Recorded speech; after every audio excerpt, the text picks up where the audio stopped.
So there was a request in the chat to speak about bhakti. And I'm not sure whether this term is familiar to all of you, but bhakti roughly translates into devotion. But I would say that a better way to define bhakti would be to say surrender.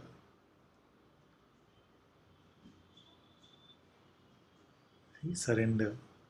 So Bhagwan Sri Ramana Maharishi had said that if you want to find the self, there are two ways.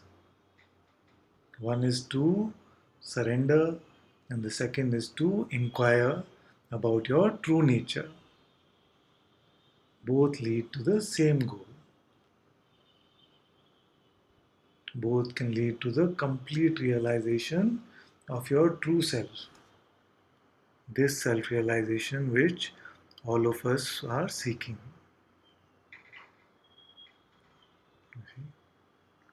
And in today's world, there seems to be some sort of a dichotomy between bhakti and gyan, between devotion and the path of self inquiry. But today, hopefully, we will see that they are the same.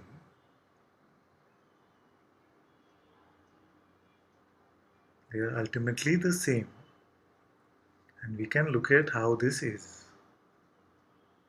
So, what does it mean to surrender? What does it mean to surrender? Surrender actually means to hand over your existence to existence. To hand over your existence to God, to the Guru, to the universe, to life. It all means the same thing actually.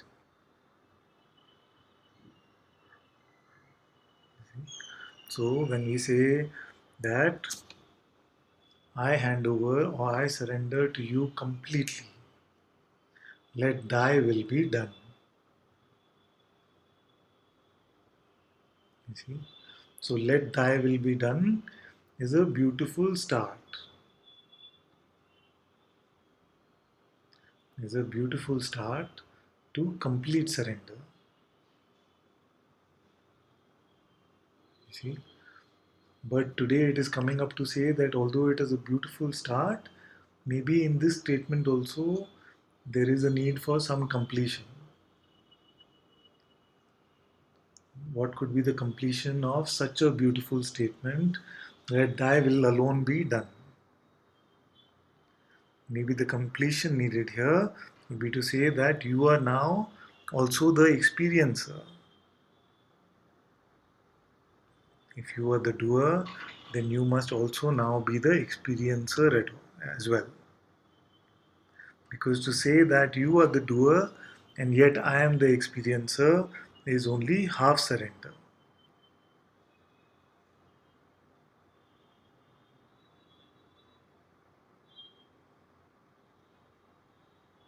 If the Guru is the doer, then who must the experiencer be?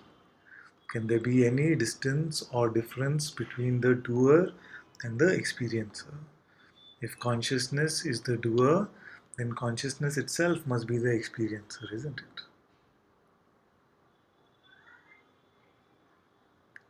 And it is important to caution against this half surrender.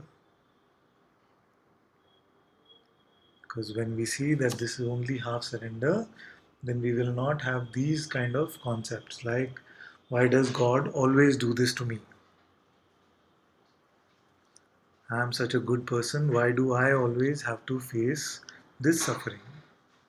These kind of questions will come in the path of bhakti sometimes. In the devoted ones, this is what we can caution against. You see? So to say that you are the doer and you alone are the experiencer is full surrender. What this means is that I cannot find what I am. I see only you anywhere I look. Everything is only my beloved.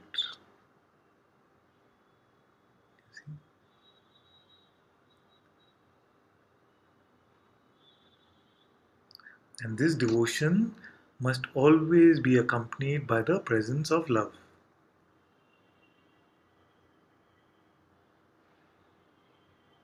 There cannot be devotion without love.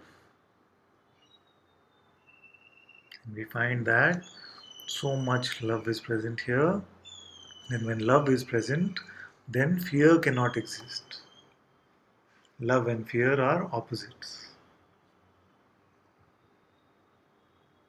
If love is present, if true love is present, then fear cannot exist. You see? And when fear doesn't exist, then it is complete surrender. So, surrender means this state of fearlessness.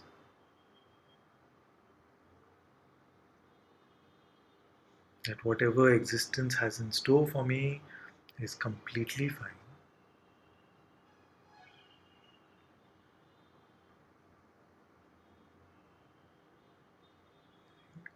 So, this is devotion, this is bhakti. To see the beloved in everything that is seen.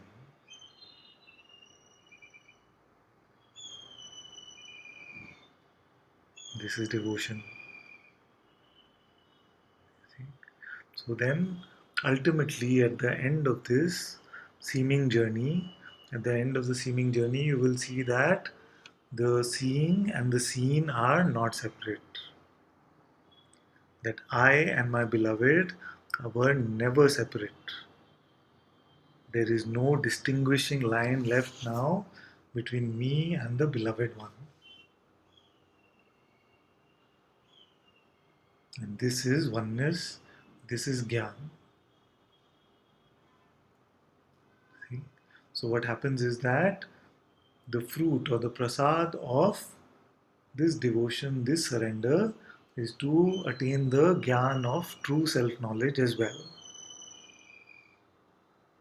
Therefore, there is no dichotomy on this path. So, the devotee will ultimately come to the place of oneness, and the words that he speaks will be completely the same as a Jnani's words.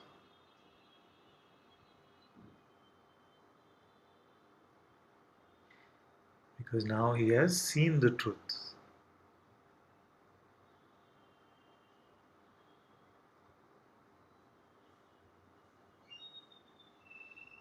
So, devotion is not devoid of self knowledge or Advaita or the non dual path. There is no dichotomy.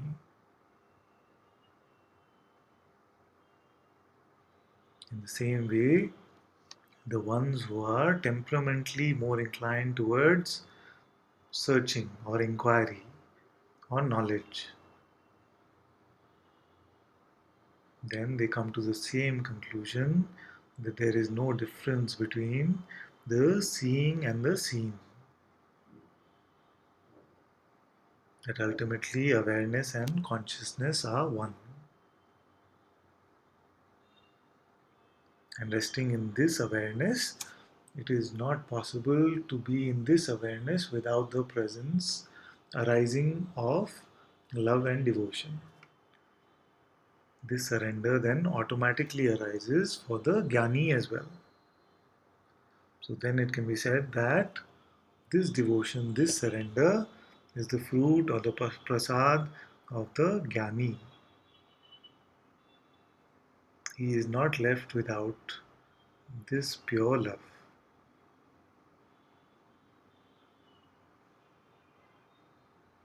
So, just to visualize as a metaphor, you can look at it as two rivers going into the same ocean ultimately.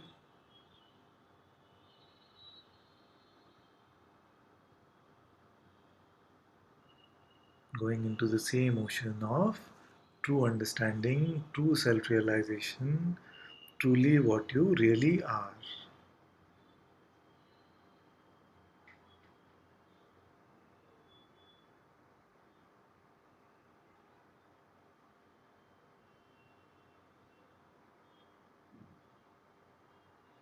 So, this is a little bit about bhakti, devotion, or surrender.